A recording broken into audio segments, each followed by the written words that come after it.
Hai teman-teman semua, welcome back to ML Channel.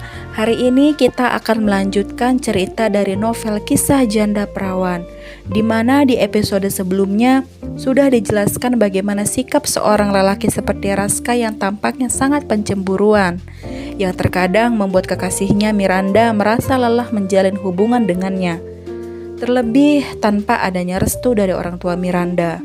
Lalu, apa yang akan terjadi berikutnya? Sepertinya akan semakin menarik. Tonton terus kelanjutan ceritanya sampai selesai ya. Sebelum mendengarkan episode selanjutnya, jangan lupa untuk subscribe, komen, and like. Nyalakan juga loncengnya supaya kalian tidak ketinggalan update video berikutnya. Selamat menonton. Episode 26. Penyesalan. Terkadang Miranda merasa lelah dengan sikap Raska yang berlebihan itu. Ia selalu terbayang jika akhirnya akan menikah dengan lelakinya ini, pasti hidupnya dari ujung rambut hingga ujung kakinya semua diatur oleh Raska. Hal itu yang selalu menjadi pertimbangan Miranda untuk tidak terburu-buru menikah dengan kekasihnya ini. Walaupun seperti itu, Miranda tetap sangat mencintai Raska sejak awal mereka bertemu 2 tahun yang lalu di sebuah kafe saat ia dan Nando selesai meeting bersama klien mereka. Nando yang merupakan rekan kerja dari Miranda ternyata juga adalah teman Raska saat masih di bangku sekolah menengah pertama. Pertemanan mereka kembali terjalin saat Raska meminta bantuannya dalam sebuah urusan jual beli tanah. Sehingga Nando membuat sebuah janji temu dengan Raska di sebuah tempat di mana sebelumnya ia pun sedang bersama Miranda untuk menyelesaikan urusan mereka bersama kliennya. Sejak pertemuan pertamanya dengan Raska, Miranda mulai terkagum melihat sosok lelaki yang begitu tampan dan gagah. Begitu juga sebaliknya. Mereka jatuh hati pada pandangan pertama dan mulai sering bertemu hingga pada akhirnya menjalin asmara sampai saat ini. Pernah sewaktu ketika, klien Miranda yang merupakan seorang CEO tampan dan menawan memintanya untuk menjadi pengacara dalam kasus perceraiannya. Setelah Miranda berhasil memenangkan persidangan itu, sang CEO sangat berterima kasih dengannya, hingga memberikan sebuah penghormatan untuk dapat menerima undangan makan malam. Mengetahui hal itu, tentu Raska sangat marah saat melihat Miranda bersama pria lain yang jauh lebih kaya darinya. Ia tak segan-segan menyuruh anak buahnya untuk menghajar klien Miranda hingga dilarikan ke rumah sakit. Mendengar berita itu, Miranda sangat kecewa pada Raska. Karena sikapnya yang sangat kekanak-kanakan itu membuat Miranda tak berpikir panjang dan langsung memutuskan hubungan mereka saat itu juga. Tentu Raska sangat terpukul dengan keputusan Miranda yang menginginkan hubungan mereka berakhir.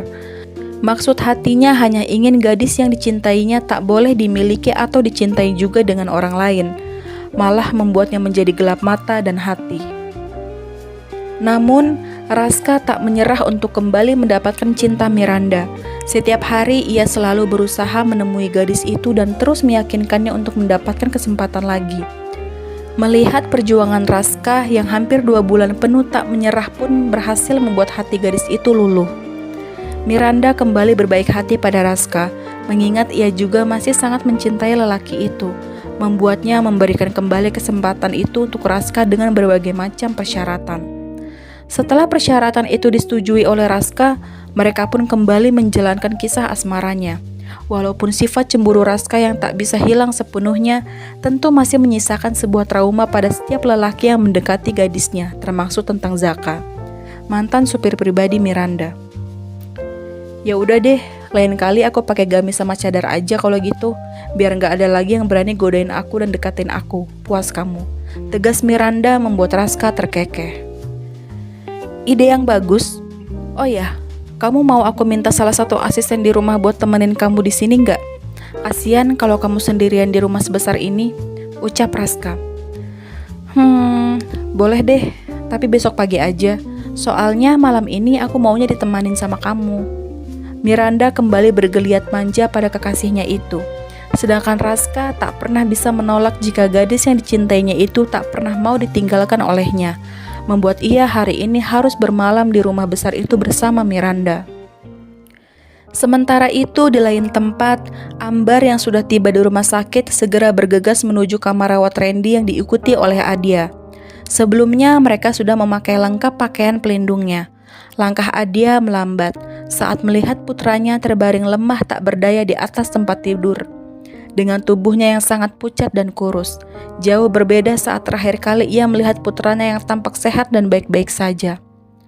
Hatinya tiba-tiba terasa begitu perih, seperti ada sebuah sayatan yang menggores di dalam dadanya. Berbagai macam alat penunjang kehidupan masih terpasang di tubuh putranya. Ia kemudian melangkah lebih dekat ke arah Randy yang juga menoleh ke arahnya. "Papa," ucap Randy dengan suaranya yang lirih. Pandangan mata Adia menjadi berembun saat buliran bening mulai memenuhi pelupuk matanya. Bibirnya pun bergetar dan sangat sulit untuk dibuka dan berucap. Perih dan sesak yang ia rasakan dalam lubuk hatinya tak bisa dipungkiri. Ia merasa begitu jahat pada keluarganya karena telah lama tak pernah membuat hangat dalam keluarga kecilnya. Merasa sangat egois demi mementingkan urusan dan kesenangan pribadinya. Selama ini ia merasa telah gagal menjadi seorang ayah yang baik untuk putra semata wayangnya itu. Betapa banyak kelalaian yang telah ia lakukan pada Randy. Ia selalu mengharapkan sesuatu dari keluarga yang hanya menghadirkan sebuah keuntungan untuk dirinya saja, termaksud menjodohkan Randy dengan anak temannya. Hingga terakhir ia ingin melakukan hal tak senonoh dengan gadis yang dicintai oleh putranya itu. "Randy," ucap Adia dengan bibirnya yang bergetar dan pipinya yang mulai basah karena air matanya yang mulai bercucuran. Ia meraih tangan Randy yang menjulur ke arahnya. Terasa begitu dingin dan pucat, mengingatkan ia saat Randy memegang tangannya untuk memohon restu atas pernikahannya. Hatinya semakin sakit dan juga merasa sangat malu menatap wajah Randy yang jauh berbeda dari sebelumnya. "Maafin Papa, Ren," ucap Adia sambil berusaha memeluk Randy dengan tangisannya yang pecah hingga ia terisak-isak. Melihat pemandangan itu, Ambar menghela napas panjang. Dalam hatinya pun tak kalah menyedihkannya. Melihat keluarga di hadapannya saat ini seperti sebuah lembaran kertas yang usang dan penuh dengan goresan tinta tak berbentuk. Ia sangat menyayangkan perilaku suaminya yang begitu tega menyakitinya juga putra satu-satunya. Membuat ia harus memilih jalan perpisahan dan akan menua seorang diri. Sedangkan Randy yang merasa lega karena sudah melihat kehadiran papanya di dekatnya, hanya bisa tersenyum dengan air mata yang menitik. Sekuat apapun ia menyanggah perasaan dan sebesar apa ia membenci Adia, tak bisa dipungkiri pria yang memeluknya saat ini tetaplah ayah kandungnya. "Maafin Randy juga, Pa. Aku belum bisa jadi anak yang baik buat Papa," ucap Randy dengan suaranya yang bergetar. Adia menatap Randy dan mengusap air mata putranya itu dengan perlahan dan kemudian menciumi setiap pelupuk mata putra semata wayangnya itu. Mengingatkan ia saat pertama kali putranya terlahir ke dunia. Rasa bahagia dan haru tampak menyelimuti hatinya saat mendengar sebuah tangisan bayi lelaki yang sangat didambakan kala itu. Ia menggendongnya, juga mengazaninya. Setelah bayi merahnya terpejam, dalam tidurnya ia mengecup lembut kedua mata mungil bayi itu, membuat rasa bahagia yang tiada tara. Air matanya kini kembali bercucuran saat 25 tahun kemudian, bayi lelakinya saat ini tengah terbaring melawan penyakit yang menggerogotinya. Hatinya begitu pilu memutar waktu demi waktu yang telah ia lalui bersama keluarganya, sebelum akhirnya sebuah kenikmatan duniawi membutakan mata hatinya. Melupakan semua kebahagiaan yang berharga di dalam sebuah keluarga yang malah ia telantarkan. "Kamu anak yang baik, Nak. Maafin Papa ya, maafin Papa," ucap Adia sambil terus terisak-isak dan memeluk kembali putranya. Sedangkan dari sisi lain, Nela dan Ningsih yang sedari tadi melihat Ambar dan juga Adia dari balik kaca pembatas ruangan hanya bisa saling mendekap dan menangis sendu menyadari betapa rapuhnya sebuah keluarga karena kehilafan seorang suami. Mereka yang juga pernah merasakan perbuatan tak senonoh dari Adia berusaha mengenyampingkan perasaannya demi Randy yang menginginkan pertemuan itu. Dalam hati gadis itu, ia tetap berharap sepenuhnya agar suaminya tetap bisa sembuh seperti semula, menjalani hari-hari pernikahan mereka yang telah tertunda ini. "Doaku selalu terpanjatkan untukmu, Randy. Jadi aku mohon, kamu harus bertahan dan harus sembuh. Tepatilah janjimu yang mengatakan ingin selalu bersama denganku sampai tua nanti. Karena aku merasa Sampai kapanpun tidak akan ada yang bisa menggantikan posisimu dalam hatiku. Kamu pasti kuat, Randy. Kamu harus bertahan ya. Adia terus berharap agar putranya lekas sembuh. Bahkan ia pun saat ini masih berada dalam dekapan Randy. "Pa, aku mohon sama Papa. Urungkan niat Papa untuk menyakiti istriku. Papa bebas melakukan apa saja, tapi jangan pernah sakiti keluarga kecil kita." Randy terus memohon, sedangkan Adia hanya termangu, tak menyangka jika putranya pun sudah mencium jelas kebusukannya selama ini. Setelah mereka diberi waktu cukup lama untuk bertemu, kini saatnya Nella yang memasuki ruangan itu untuk berbincang bersama dengan suaminya. Sedangkan Ningsih dan Ambar pergi ke musola untuk melaksanakan ibadah sholat. Adia menoleh ke arah Ambar, tampak tertegun melihat istrinya yang biasanya tak pernah melaksanakan ibadah, kini sudah berubah menjadi manusia yang lebih taat akan kewajibannya. Dalam hatinya seperti tersentuh, melihat kenyataan yang menimpa keluarganya yang sebentar lagi akan bercerai-berai karena ulahnya. Adia melangkahkan kakinya perlahan menuju arah musola, dengan rasa sesak di dadanya. Ia bahkan tak mengingat lagi kapan terakhir kalinya bersujud di hadapan Yang Maha Esa. Hidupnya kini penuh berlumuran dosa karena berbagai maksiat yang hanya memuaskan nafsu duniawi saja. Terbesit rasa penyesalan yang mulai menyelimuti relung hatinya. Ia duduk di tepi lantai, yang menghadap ke arah tempat di mana para umat yang akan melaksanakan kewajiban harus membersihkan dirinya terlebih dahulu dengan basuhan air yang suci. Langkahnya terasa begitu berat, merasa begitu tak pantas bahkan untuk menyentuh bagian terkotor di tempat itu. Cukup lama ia berkecamuk dalam lamunannya, dari arah lain terdengar suara seorang wanita yang tanpa ia sadari membuatnya datang ke tempat itu. "Taubat Adia," ucap Ambar yang baru saja selesai melaksanakan sholat. Ia menoleh ke arah wanita itu.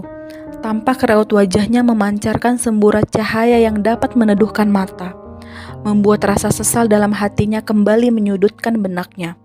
Adia yang merasa begitu malu tak lagi mampu menatap wajah istrinya yang mungkin esok hari telah menjadi masa lalunya. Ia memilih untuk beranjak dari tempat suci itu dan meninggalkan Ambar yang masih berdiri di sana. "Dosaku terlalu banyak, bahkan kedatanganku ke tempat itu hanya akan mengotorinya saja. Maafkan aku, Tuhan." "Tunggu Adia." Langkahnya kembali terhenti saat Ambar memanggilnya. Ia kemudian menoleh dan menatap ke arah wanita yang masih berstatus sebagai istrinya. "Kamu beruntung karena telah diberi hidayah oleh Tuhan. Jujur saja, boleh dikatakan aku sangat menyesal karena telah mengabaikan harta yang sangat berharga dalam hidupku, yaitu kamu juga Randy. Aku benar-benar minta maaf." Adia menundukkan pandangannya, membuat Ambar tersenyum tipis. "Karena gadis itu aku menjadi seperti ini. Karena gadis itulah yang membawaku ke dalam si titik cahaya yang menjadikannya benderang di jalanku yang gelap itu. Aku tidak akan memaksamu untuk kembali ke dalam cahaya itu. Tapi paling tidak kamu bisa menyadari bahwa gadis yang menjadi incaran kejahatanmu dan orang-orang itu bukanlah gadis sembarangan. Tentu saja aku tidak akan membiarkan berlian berkilauan itu jatuh ke dalam kubangan lumpur yang kotor."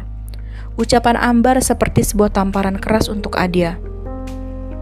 Teringat bagaimana ia pernah merendahkan gadis itu tempo hari, bahkan nyaris melecehkannya. Terlebih sebuah kesepakatan yang akan ia jalankan bersama dengan seseorang untuk membawa gadis itu ke dalam lembah kesengsaraan. Kemudian ia hanya terdiam dan beranjak meninggalkan tempat itu tanpa berbicara sepatah kata pun.